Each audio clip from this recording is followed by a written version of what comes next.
Madame la Présidente, Monsieur le Ministre, chers collègues, faire de la mer un bien commun de l'humanité en jouant un rôle actif dans les négociations pour un traité international de protection des grands fonds marins et de la haute mer. C'était l'une des mesures que nous portions à la France insoumise dans notre programme présidentiel. Alors nous nous réjouissons de la voir bientôt s'appliquer puisque nous discutons aujourd'hui de l'accord impulsé par l'ONU visant à protéger la biodiversité marine dans les zones au-delà de la juridiction nationale. Je précise toutefois dès maintenant, il n'est pas question que l'approbation par notre groupe de cet accord serve à faire oublier la responsabilité de votre gouvernement dans la dégradation générale des mers. Dans quel état se trouve l'océan mondial aujourd'hui ? Il est au bord de l'asphyxie, à cause notamment de la surpêche, des multiples pollutions aux substances chimiques, aux pesticides, aux métaux lourds, en particulier la pollution au plastique, au point qu'un 7e continent, le vortex de déchets plastiques, s'est créé dans le Pacifique Nord. L'ensemble de la chaîne alimentaire marine est contaminé, jusqu'à 10 km sous la surface et jusque dans les plus petits échantillons de krill. Or, les 2/3 de la population vivent à moins de 100 km d'une côte. C'est la moitié de la population en France hexagonale et c'est dans des proportions encore plus grandes dans les Outre-mer. Par ailleurs, l'océan joue un rôle de régulateur climatique et le vivant en dépend pour subsister. La haute mer abrite ainsi des ressources marines et une biodiversité représentant plus de 61% de la surface de l'océan et celles-ci sont en danger du fait du dérèglement climatique. Il y a donc urgence et l'ONU et la diplomatie viennent poser des règles, des droits et des obligations que les dites grandes nations tardent trop à mettre en œuvre. À ce titre, il est nécessaire et salutaire que la France ratifie cette convention. Notre pays est la 2e puissance maritime mondiale. Nous avons donc une responsabilité immense concernant la protection des mers et du vivant. Ce traité, qui s'inscrit dans le droit international de la mer, porte en particulier sur la protection du milieu marin au-delà des frontières, la lutte contre la pollution chimique et les déchets plastiques en haute mer, la gestion durable des stocks de poissons, la hausse des températures des océans et l'acidification des eaux marines.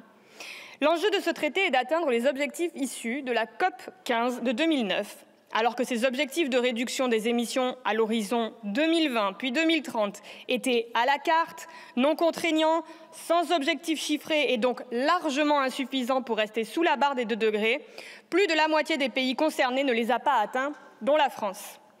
Notons aussi que sur 90 signataires du traité, seuls 5 l'ont ratifié, Belize, le Chili, Monaco, Palaos et les Seychelles, soit aucun des pays les plus polluants, comme par exemple les États-Unis ou la Chine, et alors qu'il faut 60 ratifications pour que le traité s'applique. L'approbation par notre groupe de cet accord ne vaut pas caution au double discours et à l'inaction climatique du gouvernement macroniste. Votre gouvernement a multiplié les grandes déclarations sans jamais mettre les moyens pour qu'une politique efficace et qu'une diplomatie écologique universaliste s'applique. Dans les aires marines prétendument protégées, le chalutage sévit plus que jamais. La France, l'Espagne et l'Italie concentrent ainsi à eux seuls 69% du temps de pêche dans ces aires. En 7 ans, Emmanuel Macron a supprimé des postes clés dans les ministères, l'Office français de la biodiversité, les agences de l'eau ou encore le CEREMA. Le site de Brest de l'Office français de la biodiversité a d'ailleurs été incendié il y a 1 an, sans que les agents n'aient reçu votre soutien, monsieur le secrétaire d'État à la mer Berville. Vous avez préféré assurer aux pêcheurs votre opposition à, je cite, une interdiction générale et absolue des engins de fond mobile dans les zones Natura 2000 et les aires marines protégées. Et puis, pouvez-vous nous dire où en sont vos négociations 1 an après le vote ici à l'Assemblée nationale du moratoire sur l'extraction minière sous-marine? Le temps presse, monsieur le ministre.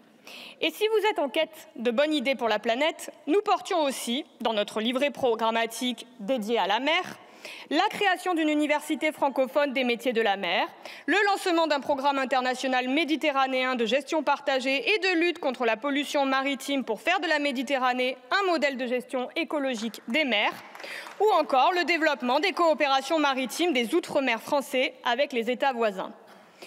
Nous avons eu enfin une autre bonne nouvelle. Le tribunal international du droit de la mer a acté que les gaz à effet de serre sont une source de pollution du milieu marin et que les États ont le devoir de protéger les océans des causes et des impacts du changement climatique. Alors, Assez de communication. Après la ratification de cet accord, il faudra agir. Le droit international de la mer nous oblige.